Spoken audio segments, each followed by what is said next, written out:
po sa inyong lahat. Sa katatapos na kapistahan ng mahal na poong Nazareno, isang bagay po yung malinaw na nakita natin bilang mga deboto. Ano po iyon?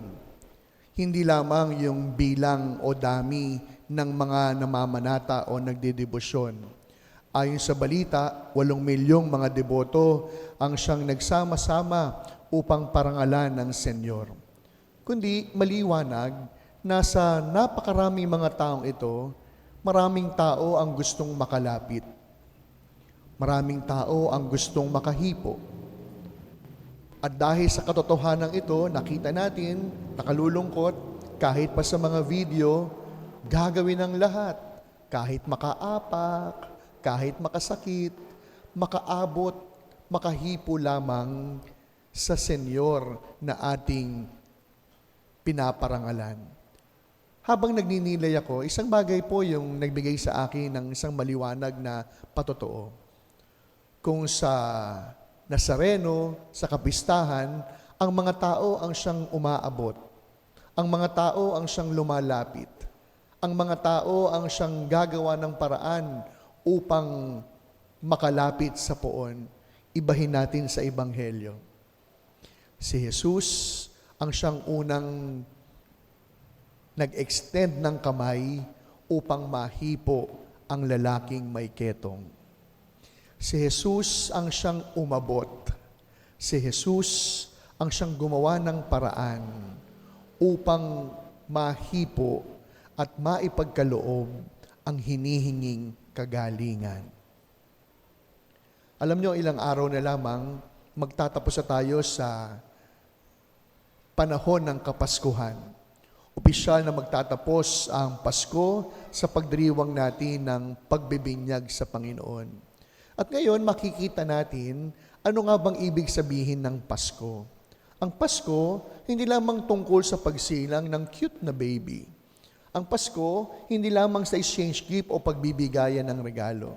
Kundi makikita po natin na ang kwento ng Pasko ay tungkol sa Diyos na umaabot sa atin. Ang kwento ng Pasko ay patungkol sa Diyos na gagawin ng lahat, mahipo lamang tayo.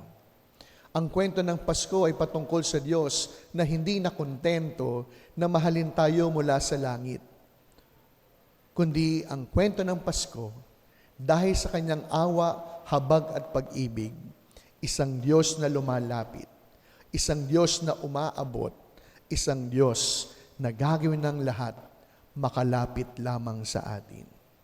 Kaya nga po mga minamahal ko mga kapatid, ito po yung hamon ng Pasko. Ang hamon ng Pasko, ang hamon ng ating Ebanghelyo, kagaya ni Jesus, maging instrumento, maging daan ng ng pag-abot ng Diyos sa ating kapwa. Maging instrumento ng awa at habag. Maging instrumento ng pag-ibig at pagkakasundo. Alam nyo po ako, may Facebook po ako, pero isa po sa mga bagay po talaga na hindi ko po kayang tanggapin. Kung meron man akong isang bagay na talagang mabigat sa akin, yung pong gagamitin ng social media upang magpasaring. Kaya alam niyo, pag po may mga nababasa akong ganun, pansinin po ninyo.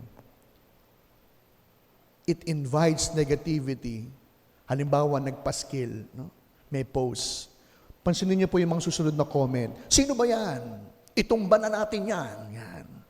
Sino yan? Awayin natin yan.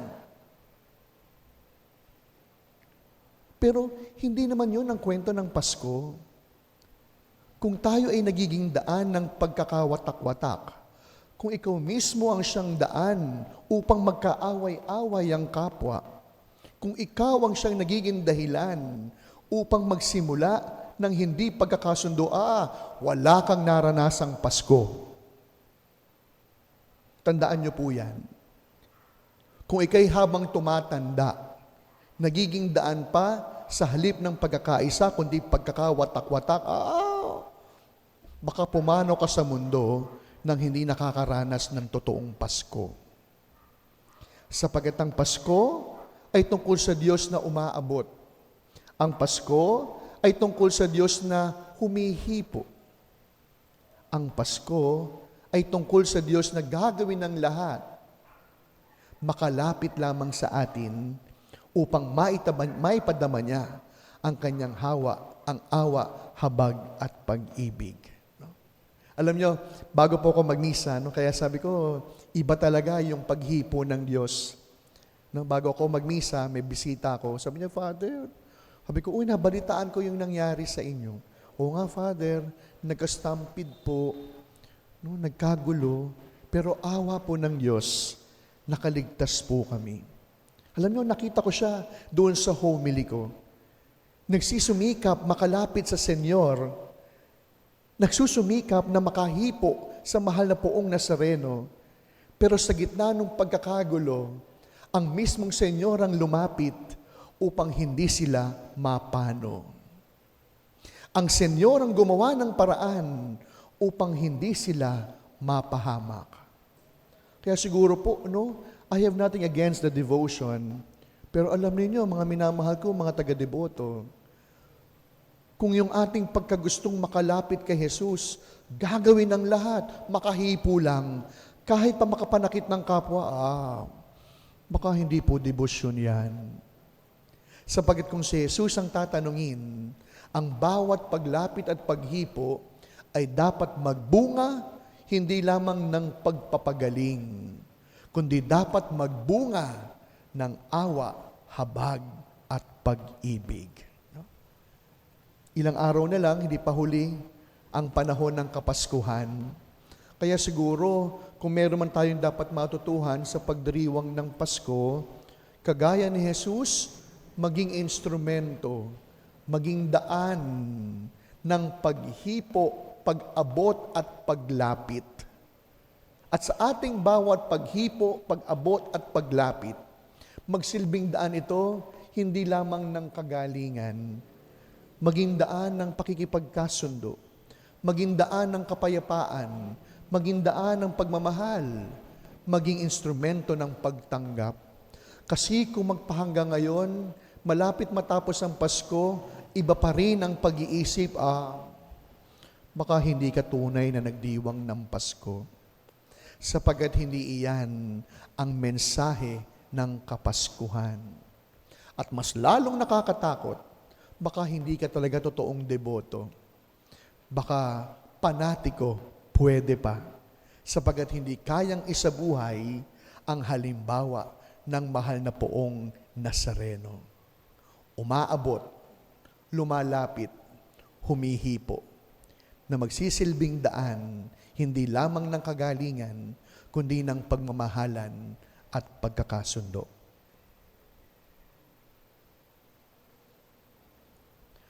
Amen.